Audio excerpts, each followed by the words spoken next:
Welcome back to the Deep Dig A Sports Pod. I'm your host, D, and today we are going to be talking about a very hyped and well-deserved hyped Friday night football matchup between the Fighting Illini going to Nebraska to take on the Cornhuskers. Before we dig into that, be sure to hit that like button. Be sure to subscribe, drop some comments below. Let me know your thoughts on this matchup. All right.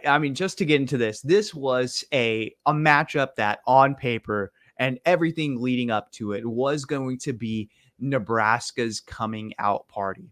Yes, they had that game against Colorado, but realistically, how good is that Colorado team? I think I've talked about it on this channel a couple of different times. I don't see a whole bunch of wins on that schedule for Colorado.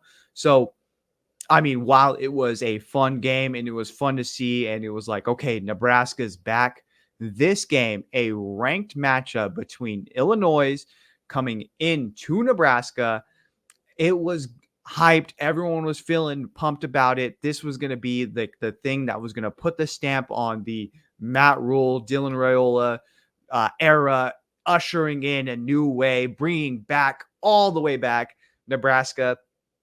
And Illinois took that and was like, why not us? Why can't this be our coming out party? We also have a quarterback that we feel really good about in Luke Altmyer, a Ole Miss transfer that is a guy who's looking around like, hey, I could be this guy. Like, I could be the guy for Illinois. I could show that we're doing this. These are two defensive teams as well that matched up very well against each offense. It was everything that it was hyped up to be. It was so awesome. And Illinois came in there and took it to them. They said, this is our coming out. We are a real team. We're a force to be reckoned with in the Big 10. And here's the proof. So they threw a monkey wrench into Nebraska's, going undefeated up until Ohio State matchup.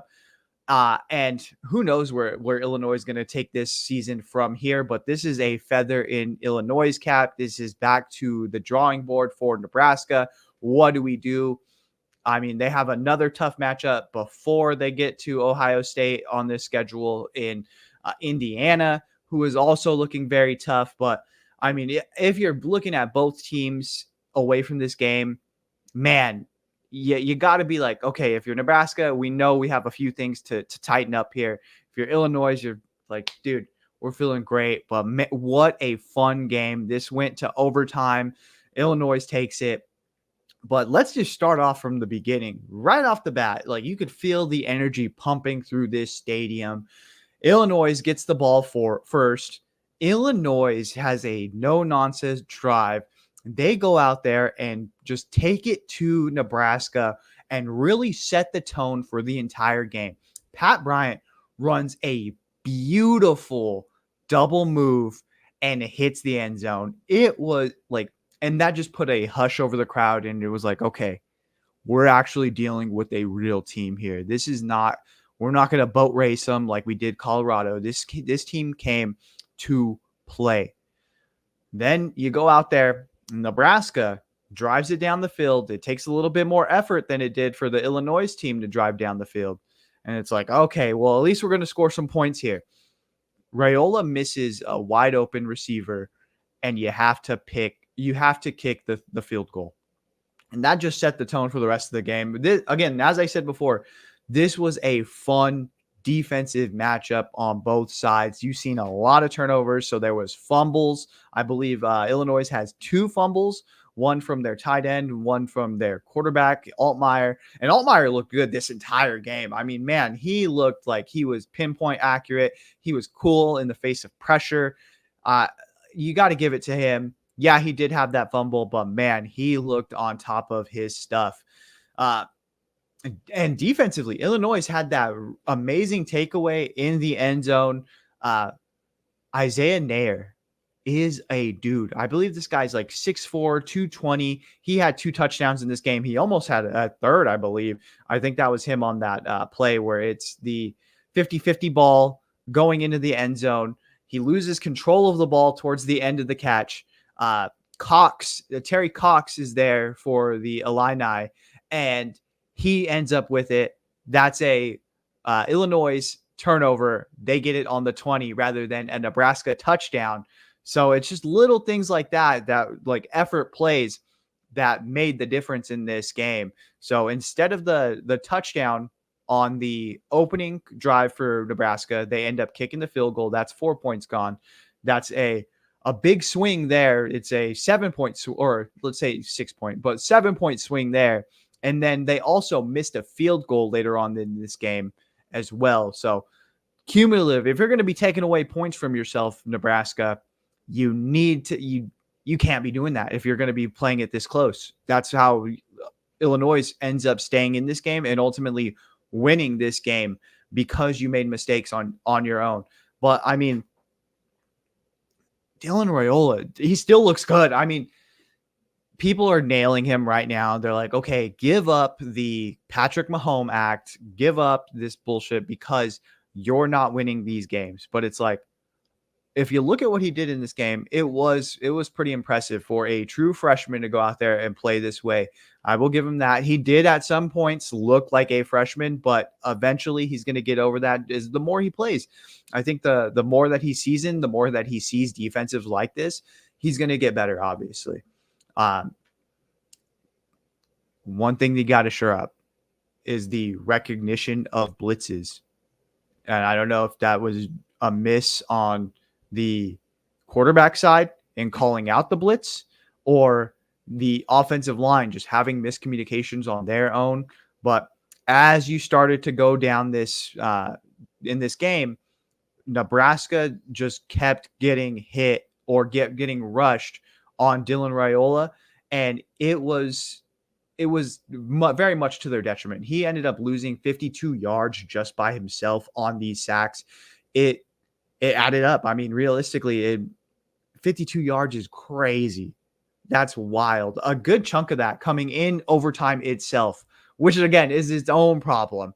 But you got to be better. I don't know if it's on Raiola himself, if it's on the offensive line calling out and missing your assignments or a miscommunication, but got to be better with that. That's the number one thing moving forward that you've got to do if you're Nebraska is shore up that and make sure that we're taking care of this guy who's going to be of our quarterback for the next foreseeable future. But also from his standpoint, when he's not like getting just bull rushed from his face, he also needs to do a better job of having recognition while he's rolling out, while he's making sure that he's like trying to extend plays. It's like, okay, we'll have some recognition. Know there's people coming up behind you and make sure that you're getting the ball out if there's nothing there. Like I'd rather you throw an incomplete pass than take a sack for another 10 yards.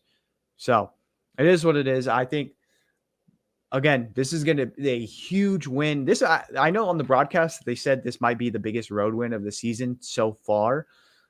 I think it might be. It's borderline. Like it might be recency bias. I'm sure there's other road wins for other teams that are pretty good, but this is a pretty good road win if you're Illinois and you're walking away feeling great. And next week, if you're Illinois, you have another big matchup, another chance to prove yourself and continue to be like, hey, we are a force in this Big 10. They are going to Penn State, which is going to be very, very tough. Then they have Purdue, which is very winnable. They have Michigan, which Michigan has flaws this year. They have Oregon, which, again, Oregon flashed against Oregon State, but they struggled in the first 2 weeks. Who is the real Oregon? Minnesota, who is very beatable. Michigan State, and then they end the season with Rutgers and Northwestern, both very winnable games. If you're Illinois, you're like, okay, what about the college football playoffs for us? What about us? If you're Nebraska, I think that dream is kind of over. If you're Nebraska, I don't see this being a college football playoff team this year. I think that they are going to lose to Ohio State. They have this loss against Illinois. I think Indiana is going to be a very, very tough game for them. They have Ohio State. They have UCLA, who's they're going to beat. But then they have USC. So those are 3 games right there. Indiana, Ohio State, and USC that I would not be surprised if Nebraska took losses in those. But, I mean, talk to you in a couple of weeks, and we'll see if Nebraska is a college football playoff team. But I don't think it's going to happen this year. I think that we're maybe 1 year removed from them being truly, truly back. But I mean, realistically, with a quarterback, you're always back. You always got a fighting chance if you are one of these sleeper powerhouse teams as a Nebraska. So you got to feel good about that. At least you're within the realm of talks, and you're not a dead program.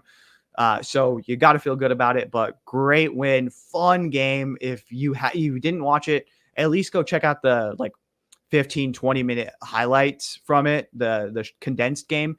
It was a fun time. So be sure to hit that like button. Be sure to subscribe. Drop some comments below. Let me know your thoughts. And then we are going to be talking college football because it is, I think this week, the early slate of games is kind of a weak one, but then it really picks up from the middle of the day forward.